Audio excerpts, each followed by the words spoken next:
All right, so the Fed rethinking a loophole that many say actually masked losses, SVB, that actually could have maybe staved that off. Now, this action would undo prior loosening of regular regional bank reporting with respect to unrealized losses. Of course, soon after the collapse, we saw the Fed's vice chair of banking supervision, Michael Barr, say that fundamentally the bank failed because its management failed to appropriately address clear interest rate risk and clear liquidity risk.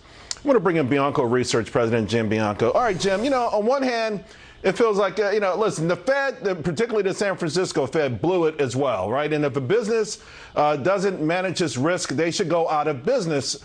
What I'm concerned about is this sort of, okay, let's go back and layer on another level of scrutiny, another level of regulations on these smaller banks at a time when they're extremely vulnerable. I feel right now it might make the problem worse.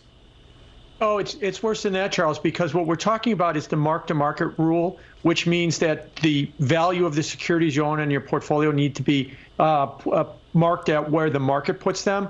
We did that in 2007 and 2008, and it contributed to the financial crisis in 2008. So we backed off on that rule, and now it might have contributed to SVB failing. So now we want to go back to the pre-2007 rule or something like that contributed to the 2008 crisis. So we just kind of ping pong back and forth. There's no really good answer here, because whether we do it or we don't do it, it all comes down to, is the bank being run properly? Because no amount of regulations is going to stop if you've got incompetent management.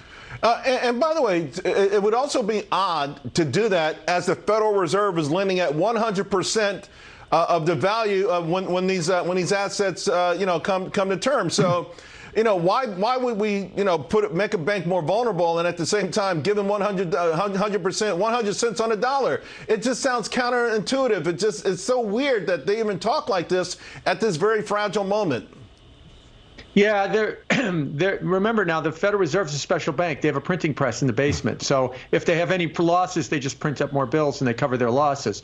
But you're right. They are giving a preferential treatment to banks, largely because they're holding securities that fell in value. Oh, why did they fall in value? Because the Fed has aggressively raised interest rates, which causes bond prices to fall. So the reason that they were in this underwater position in the first place is because of Fed policy. Let me ask you about where the money is. Up until the 15th, we were 29% below tax receipts, right? I know a bunch of cash came in. I saw your tweet. Looks like about the last day, about over $100 billion came in. But, I mean, people took money out of money market funds, to kind of meet these tax obligations. We keep hearing about how well we are, all this excess savings. Where's the cash right now?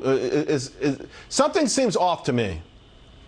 Well, there's two things that are off. The first thing is that about 7 states had weather incidences, and they're being given a delay in the case of California all the way up to October to pay their taxes. So they had bad rain in January. Look, and you remember in November, and this is the way I put it, remember in November when the Buffalo Bills had to play the Browns in Detroit because they got a lot of snow? Yeah. The people in Buffalo now get till May to pay their taxes because of that snowstorm. This is a new creeping trend. 7 states have something. And look, I'm not diminishing these weather events. They were significant. But now, pretty soon everybody's going to say, hey, it rained in my city too. I want a couple extra months to pay my taxes as well. So that's holding it down.